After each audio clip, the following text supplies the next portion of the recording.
नमस्कार। World news में आज ईरान और अमेरिका जंग के और करीब आ गए हैं। जेनेवा में दोनों ही देशों के बीच हुई बातचीत में कोई नतीजा नहीं निकला। वैसे ईरान ने बातचीत को अच्छा बताया है और अमेरिका ने भी कहा है कि हम कुछ आगे बढ़े हैं, लेकिन इजराइल कह रहा है कि बातचीत फेल हो गई है।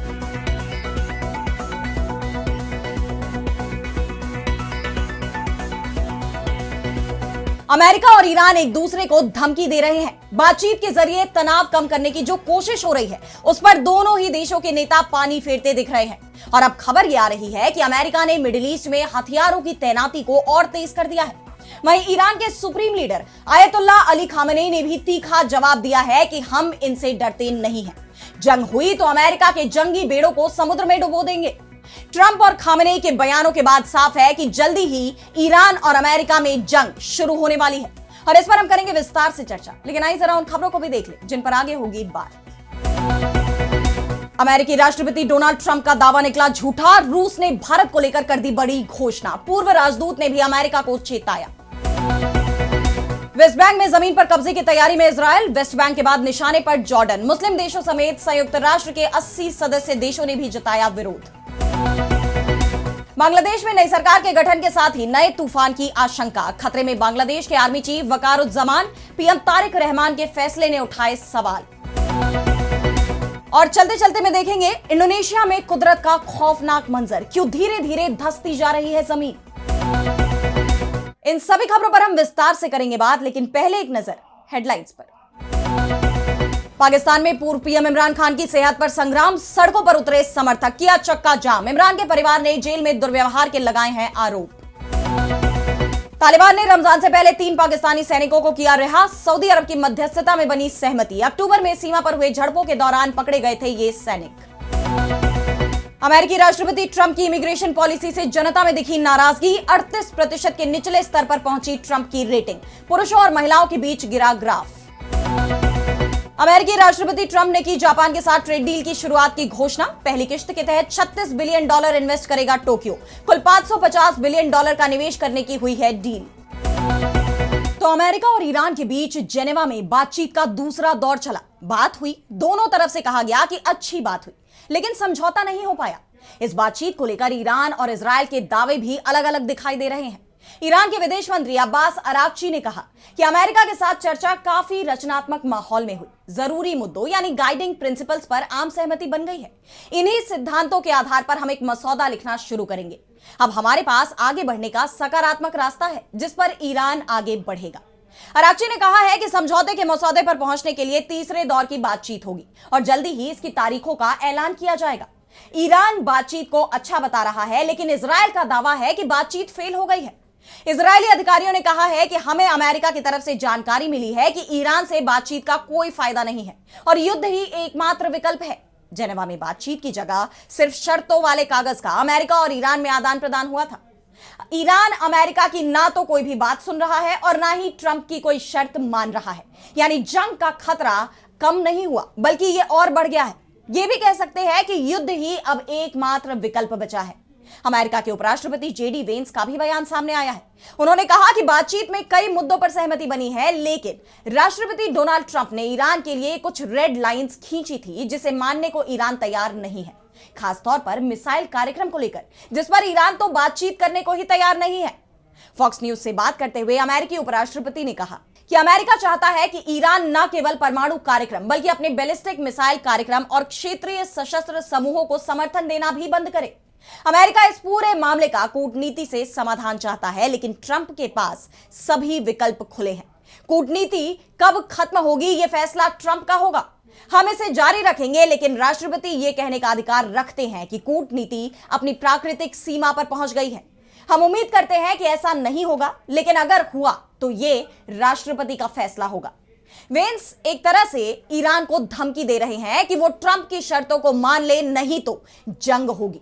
वहीं दूसरी तरफ वेंस ने जो कहा है वो कोरी धमकी नहीं है, बल्कि अमेरिका तो जंग की ही तैयारी कर रहा है। पिछले 24 घंटों में अमेरिका ने ईरान की तरफ 50 से ज्यादा फाइटर जेट तैनात कर दिए हैं। इंडिपेंडेंट फ्लाइट ट्रैकिंग डेटा और मिलिट्री एविएशन मॉनिटर्स ने कई F-22, F-35 और F-16 फाइटर जेट्स को इस क्षेत्र की ओर जाते हुए रिकॉर्ड किया है। इनके साथ कई एरियल रिफ्यूलिंग टैंकर भी देखे गए। इससे पहले अमेरिका ने मिडिल ईस्ट में अपने 2 युद्धपोत पहले ही तैनात कर दिए हैं। USS Gerald R4 aircraft carrier strike group Caribbean से निकल चुका है और अब मिड अटलांटिक पहुंच चुका है।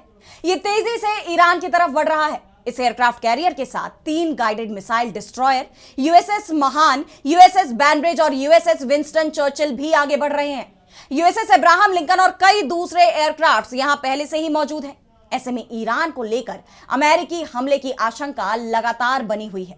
वहीं दूसरी तरफ ईरान ने भी जंग के लिए खुद को पूरी तरह तैयार कर लिया है। ईरान के सर्वोच्च नेता आयतुल्ला अली खामेनेई ने अमेरिकी राष्ट्रपति डोनाल्ड ट्रंप को कड़ी चेतावनी दी है। उन्होंने कहा है कि अगर अमेरिका अपने एयरक्राफ्ट कैरियर को भेजता है तो उसे डुबाने वाला हथियार ईरान के पास है।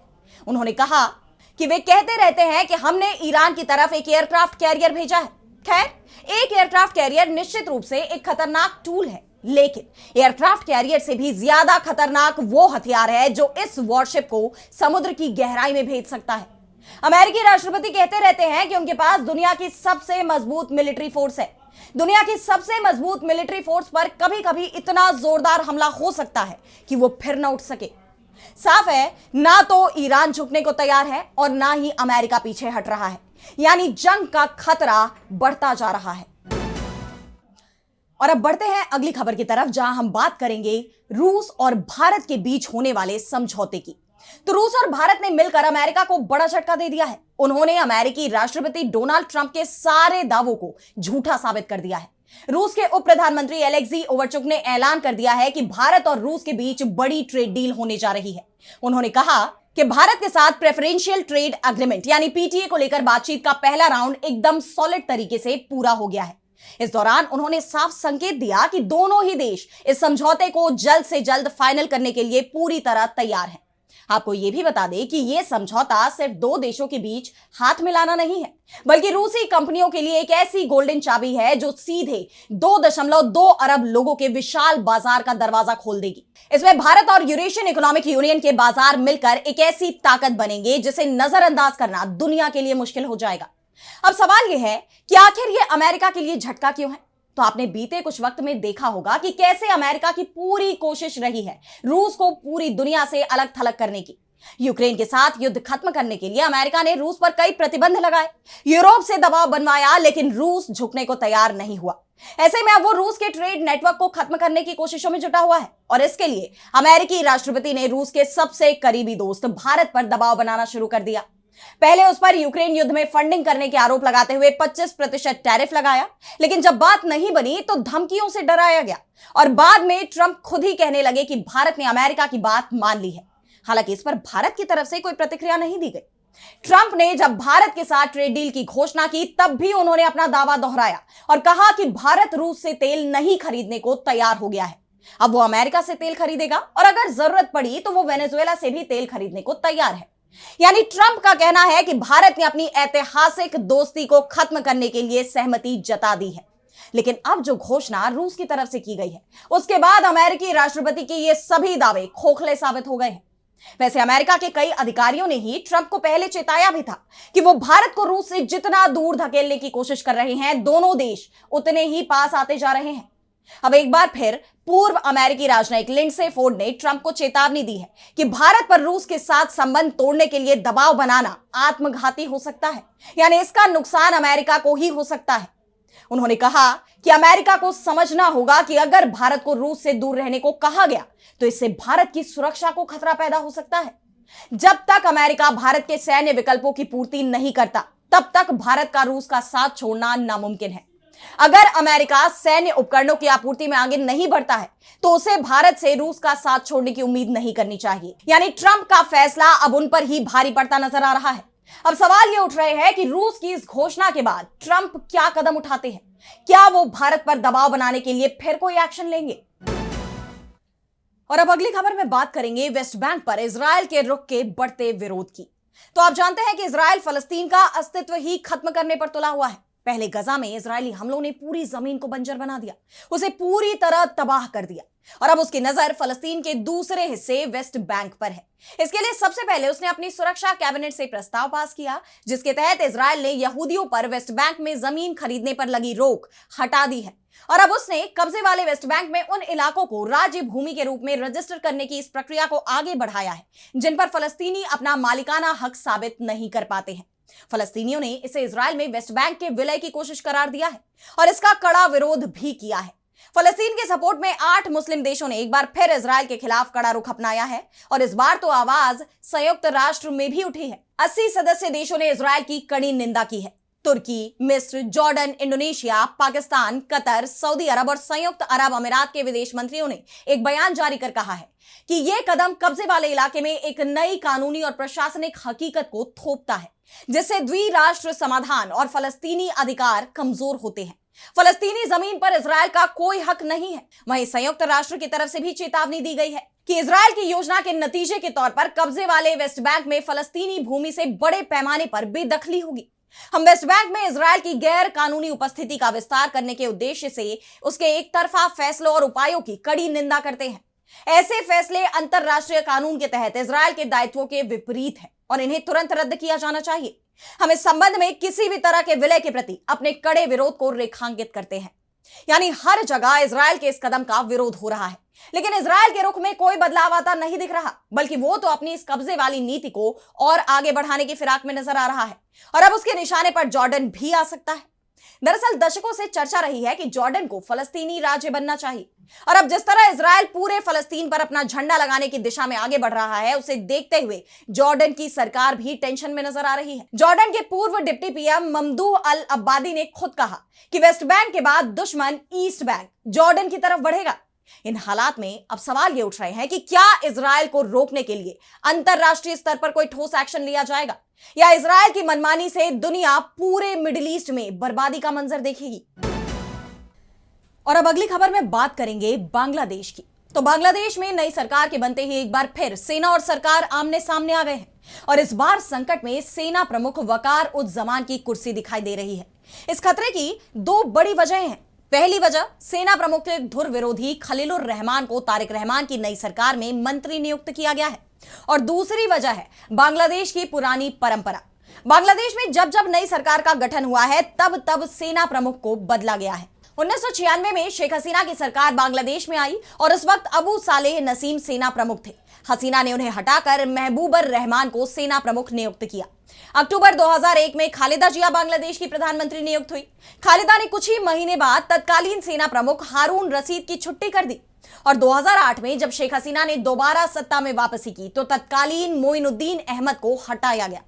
ऐसे में अब चर्चा वकार उज जमान को लेकर है। जमान नई सरकार के लिए किसी भी तरह से भरोसेमंद नहीं है क्योंकि अवामी लीग ने उन पर अमेरिका से मिले होने का आरोप लगाया था। इसके अलावा जमान पर शेख हसीना के पक्ष में काम करने के आरोप भी बीएनपी की तरफ से लगाए गए हैं और इसका कारण भी है कि वकार उज जमान को पूर्व प्रधानमंत्री शेख हसीना के परिवार का हिस्सा माना जाता है। दरअसल वकार उज जमान के ससुर जनरल मुस्तफिजुर रहमान शेख हसीना के चाचा थे। जमान को शेख हसीना ने इसी के चलते 2024 में सेना प्रमुख नियुक्त किया था। हसीना को उम्मीद थी कि मुसीबत के वक्त सेना चीफ का उन्हें साथ मिलेगा, लेकिन तख्ता पलट के वक्त जमान ने शेख हसीना का साथ नहीं दिया। वैसे तो बांग्लादेश में सेना प्रमुख का कार्यकाल 3 साल का होता है, यानी जमान 23 जून 2027 तक सेना चीफ रहेंगे, लेकिन सरकार चाहे तो उन्हें पहले ही पद से हटा सकती है और अगर चाहे तो सेवा विस्तार भी दिया जा सकता है, लेकिन जमान को सेवा विस्तार नहीं मिलेगा, यह तय है। फिलहाल तो उनकी कुर्सी ही हिलती दिख रही है। दरअसल बांग्लादेश के प्रधानमंत्री तारिक रहमान ने वकार के धुर विरोधी खलीलुर रहमान को अपनी सरकार में विदेश मंत्री बनाया है। खलीलुर यूनुस सरकार में रक्षा मामलों के मंत्री थे और यूनुस सरकार के दौरान कई मौकों पर वकार और खलीलुर के बीच टकराव देखने को मिला था, लेकिन तब खलीलुर ज्यादा कुछ नहीं कर पाए क्योंकि जन समर्थन उनके पास नहीं था और अब चुनी हुई सरकार में मंत्री होने की वजह से खलीलुर पावरफुल हो गए हैं और बांग्लादेश में इस वक्त चीफ ऑपरेशन स्टाफ का पद खाली है। खलीलुर इस पद पर 24वीं इन्फेंट्री डिवीजन के जीओसी मेजर मीर मुशफिकुर रहमान को नियुक्त करना चाहते हैं। सेना में यह दूसरा सबसे बड़ा पद माना जाता है। वहीं वकार उज जमान इस पद पर अपने करीबी मैनूर रहमान को नियुक्त करना चाहते हैं। ऐसे में अब बांग्लादेश की सियासत में क्या नया मोड़ आता है, इस पर सबकी नजरें बनी रहेंगी। और अब चलते चलते मैं बात करेंगे सिंकहोल में तब्दील हो चुकी जमीन की। तो इंडोनेशिया के सेंट्रल आचे प्रांत से आई एक खबर ने पूरी दुनिया के भूवैज्ञानिकों और पर्यावरणविदों को चिंता में डाल दिया है। यहां के पोंडोक बालिक गांव में कुदरत का खौफनाक रूप देखने को मिला। यहां देखते ही देखते लगभग 30,000 वर्ग मीटर उपजाऊ जमीन एक बड़े सिंकहोल में तब्दील हो गई। यह घटना कितनी बड़ी है इसका अंदाजा इस बात से लगाया जा सकता है कि इस गड्ढे का क्षेत्रफल लगभग 30 फुटबॉल मैदानों के बराबर है। जो जमीन कल तक किसानों की आजीविका का आधार थी और जहां कॉफी, मिर्च और गन्ने की लहलहाती फसलें थी, वो आज एक गहरे अंधेरे गर्त में समा चुकी है। इस प्राकृतिक आपदा की गहराई लगभग 100 मीटर मापी गई है, जो किसी 30 मंजिला इमारत के बराबर है। और सबसे डरावनी बात तो यह है कि यह गड्ढा अभी भी शांत नहीं हुआ है। रिपोर्ट के मुताबिक यह हर दिन हर तरफ से लगभग 1 मीटर बढ़ रहा है। न सिर्फ खेत बल्कि इलाके की सड़कें और बिजली के खंभे भी इसका शिकार होकर पाताल में समा गए हैं। मौजूदा वक्त में यह सिंकहोल इंसानी बस्तियों से सिर्फ 400 मीटर की दूरी पर है, जिसकी वजह से स्थानीय प्रशासन ने पूरे इलाके को रेड जोन घोषित कर दिया है और ग्रामीणों को तत्काल घर खाली करने की चेतावनी दी गई है। इस घटना की वजह यह है कि यहां की जमीन खासतौर पर ज्वालामुखी की राख से बनी है, जो हल्की और भुरभुरी होती है। हाल के दिनों में हुई मूसलाधार बारिश और बाढ़ ने जमीन के अंदर पानी के दबाव को कंट्रोल से बाहर कर दिया, जिससे मिट्टी की पकड़ ढीली हो गई और ऊपरी सतह का आधार पूरी तरह से ढह गया। पोंडोक बालिक की यह घटना हमें एक कड़ा संदेश देती है कि कुदरत के साथ किया गया खिलवाड़ और बढ़ता प्रदूषण आखिरकार मानव सभ्यता के लिए ही विनाशकारी साबित होगा। फिलहाल आज इस वर्ल्ड न्यूज में इतना ही। देश दुनिया की तमाम बड़ी खबरों के लिए आप देखते रहिए डीबी लाइव और मुझे दीजिए इजाजत। नमस्कार।